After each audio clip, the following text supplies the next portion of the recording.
Welcome back. These set of lectures will focus on the last part of the course, which is about contemporary Indian English writing. And throughout the course, we have been looking at various connotations of Indian, English, and writing itself.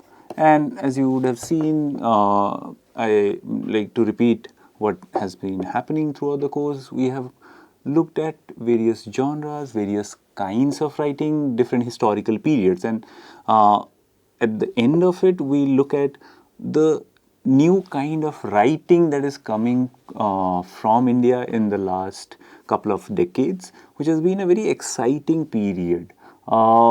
Many critics have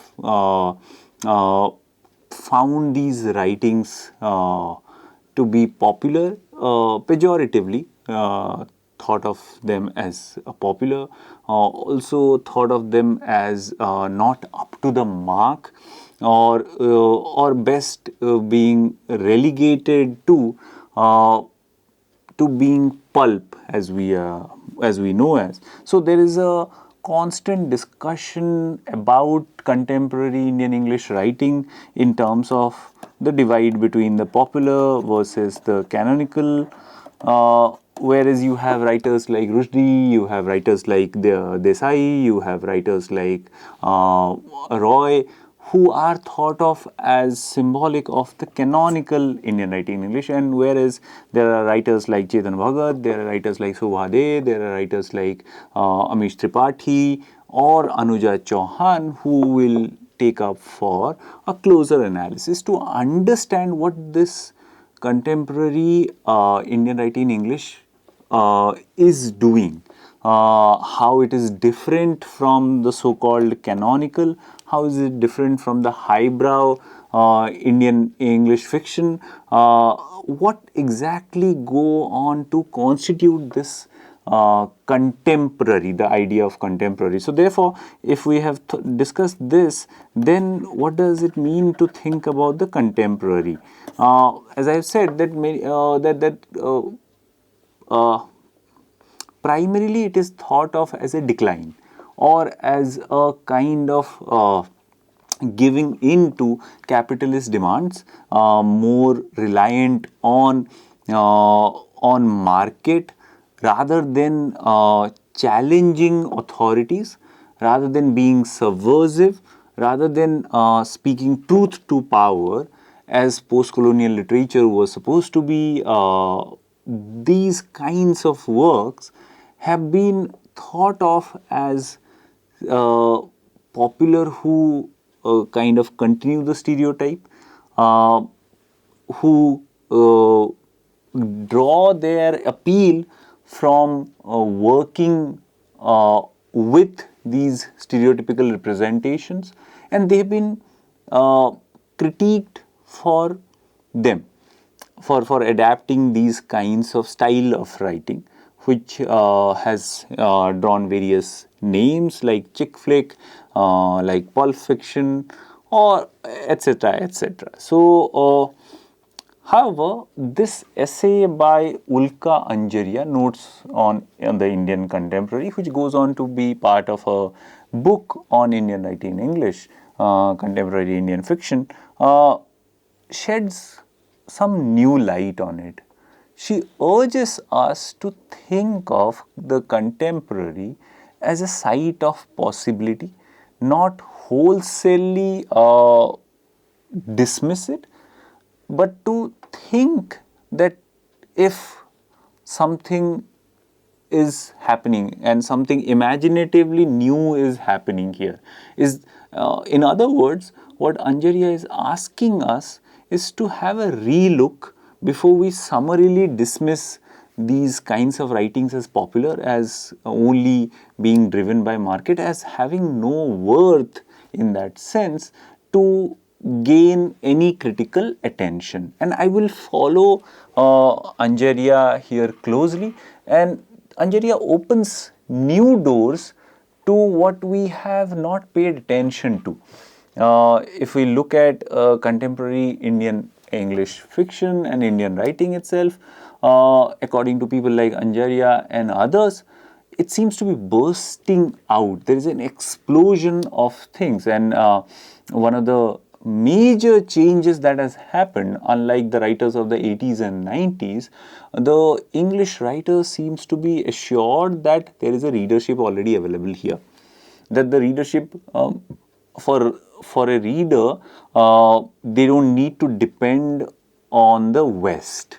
So you will see a certain kind of change in the way of articulation, and also what is getting represented also. So therefore the scene is changing, and we need to pay attention to that scene. One particular example, as she will also talk about, will be Chetan Bhagat's success, which was not dependent on him being published abroad. Bhagat, in a way, tapped onto the market that was ready, where many others had not really thought of, that there is a Indian readership who wants to read in English, and these prose pieces or these novels may not be as demanding, they may be just fun, and that kind of shows that the English readership and the social anthropological life of English in India has altered.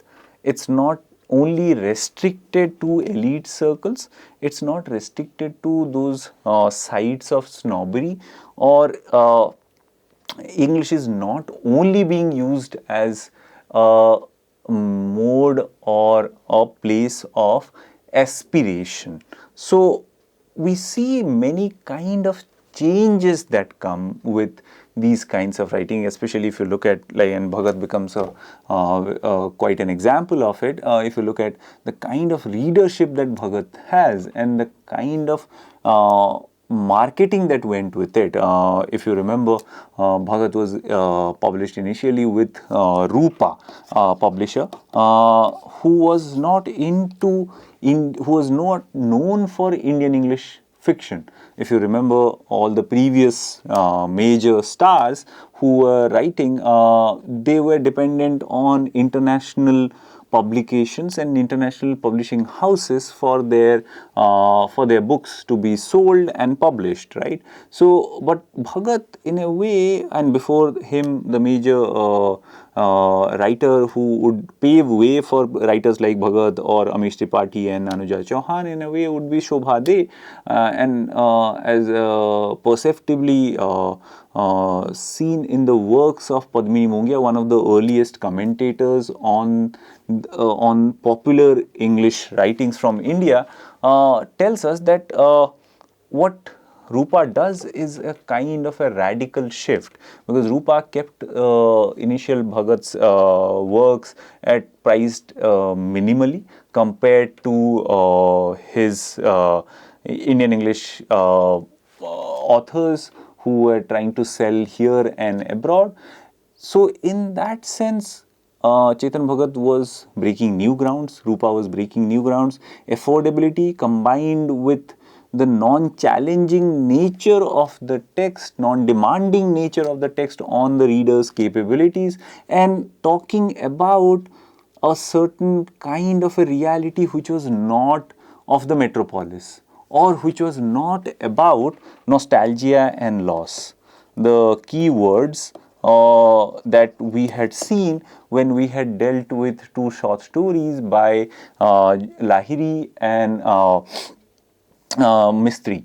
As you would remember in the earlier lectures, the key words were of nostalgia and loss. Nostalgia for a way of life that was not there anymore, nostalgia for a time that they grew out of, nostalgia for a home in that sense. Here, writing is of a different kind. It's not based on nostalgia, it's not based on loss, neither it is tethered to in a way umbilically to history, that's in that way, in the way that probably a Midnight Children will be. So it's a very different kind of writing, and Ulka Anjaria asks us to pay attention to it, and therefore I thought this is very important for our understanding of contemporary Indian English writings. Let's pay attention to some of the things that Anjaria tells us. Anjaria argues that the Indian contemporary is not merely another word for the present. Rather, I argue it enshrines a new attitude towards present that moves away from the accounts of nostalgia and loss, as I was telling you, and in doing so refigures the present as holding possibilities as well. So you can see that Anjaria is trying to shift the grounds of examination itself. So what were our predominant theoretical and interpretative frameworks to understand Indian writing in English? Anjaria wants to move away from that. Anjaria says that unlike the earlier dominant narratives, which were mainly representing a narrative of nostalgia and loss, the contemporary fiction enshrines a new attitude, as you can see. So that is something that we will focus on when we go on to look at Anuja Chauhan's text, Those Pricey Thakur Girls, which we'll talk about in detail in a bit. And she says that it refigures the present as holding possibilities as well. So one gets to think of the present not only as a site where the past is spectrally present, but the present can also be many things. And then she elaborates what are those many things.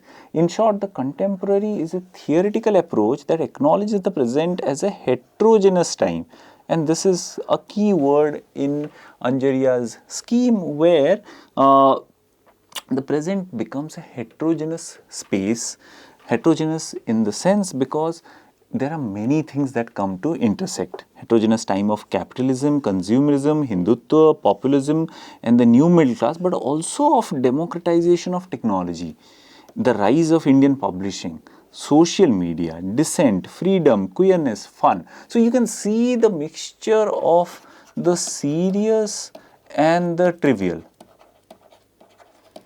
the popular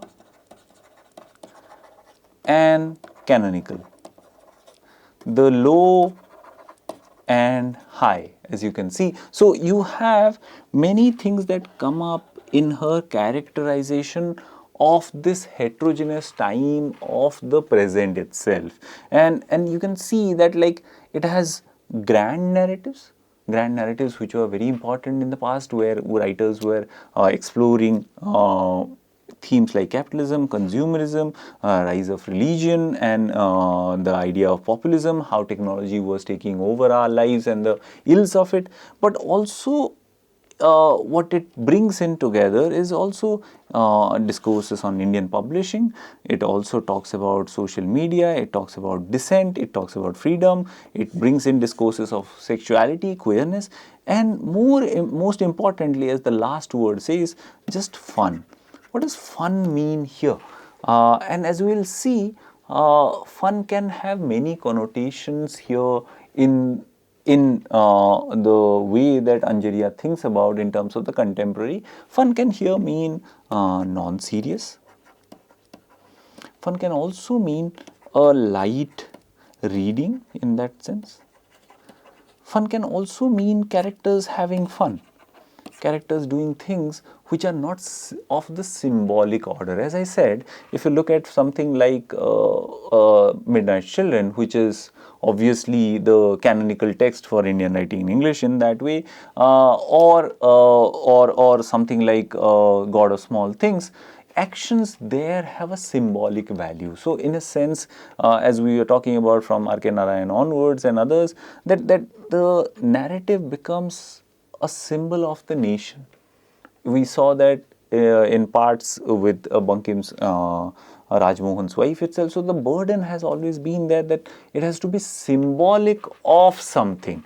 If for example, in God of Small Things, the act of transgression then has catastrophic consequences.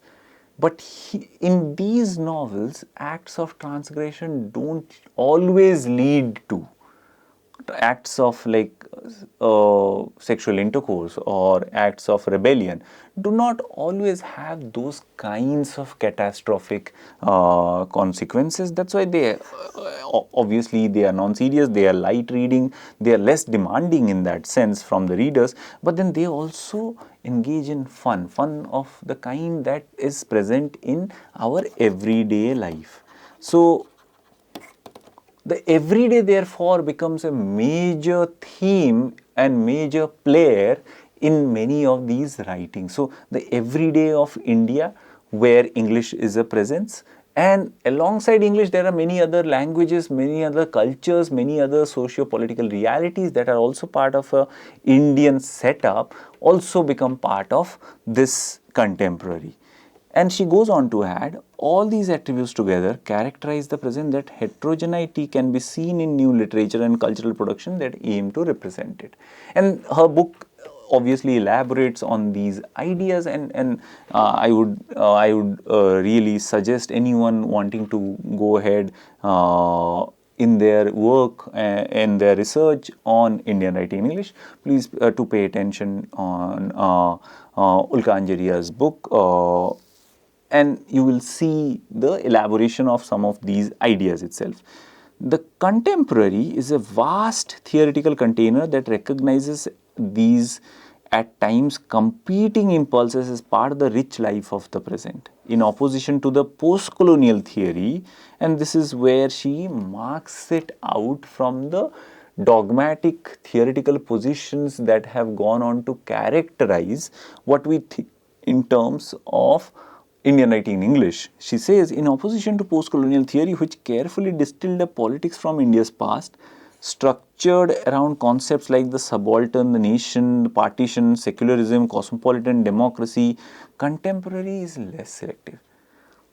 If post-colonial theory taught us to read Indian English fiction in a certain way, to read Amitav Ghosh as an account of the nation, about partition, discourses related to secularism, as we saw in Jhumpa Lahiri's Mr. Pirzada Comes to Dine, discourses on cosmopolitanism, discourses on democracy, as you will see in A Midnight's Children or in Desai's work. You will see that these grand narratives are there. Some of these grand narratives are there, but the contemporary is less selective.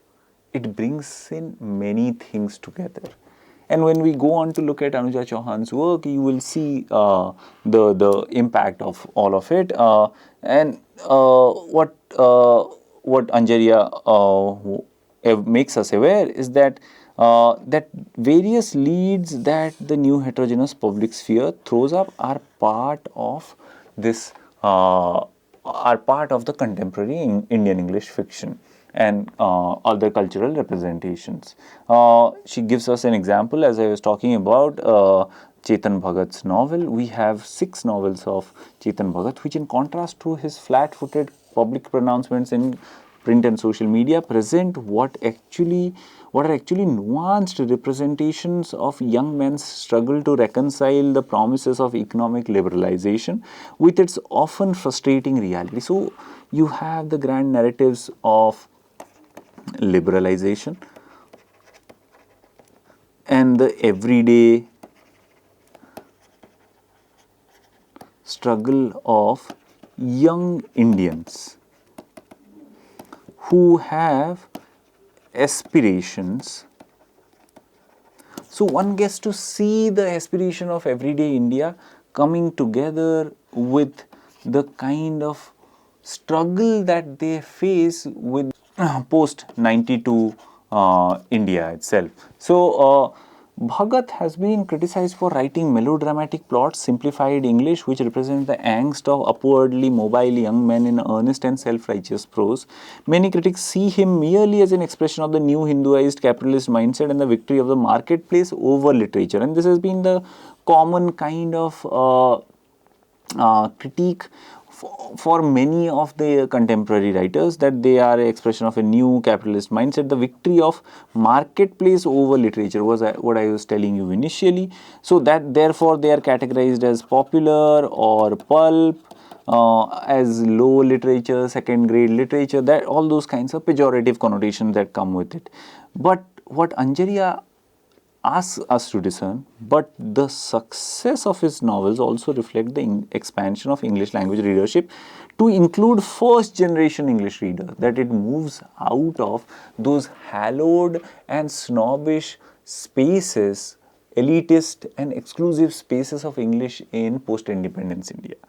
It goes to first generation English readers. And therefore, when I was telling you that the kind of marketing intervention that Rupa did with the pricing of Bhagat's work, and then carefully strategically positioning it in a market where other Indian English writers aiming for international acclaim and global acclaim were priced much higher, at least 3 to 4 times. I think the initial books of Bhagat were priced at around 99 rupees. So that was a kind of a facilitation and also an acknowledgement of the first generation English readers, upwardly mobile, who would have probably wanted to read, but not such a serious readership also. So you will see a lot of this first generation English readers now becoming part of the process, the thought process, the universe of not only the publishers but also the writers, that I can also write for this kind of an audience.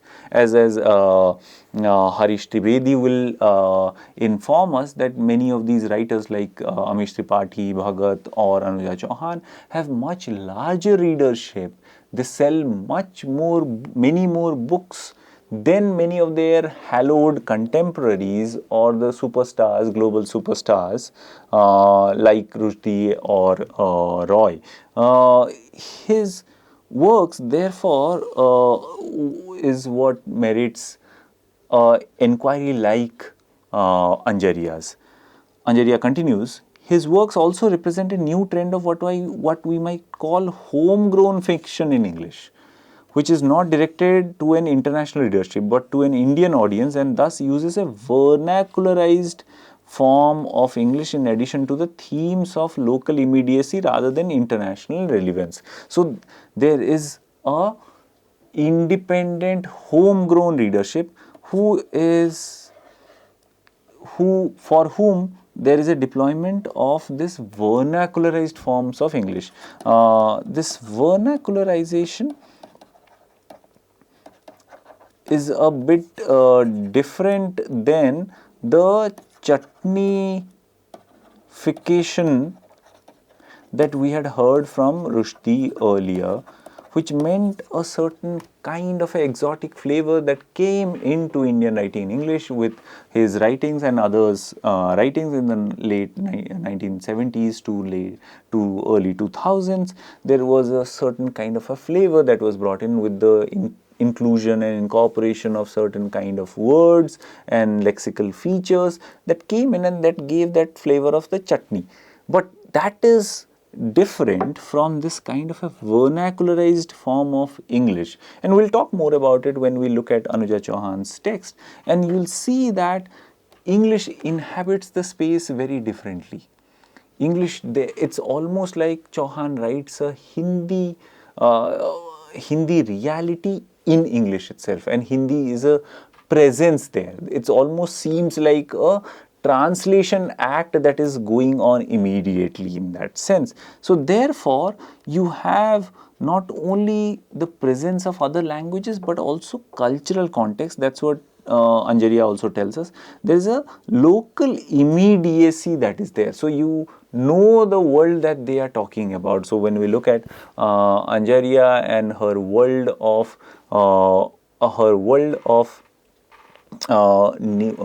Delhi, you will see this kind of a vernacularization that will come through the usage of English and Hindi profusely in the book itself.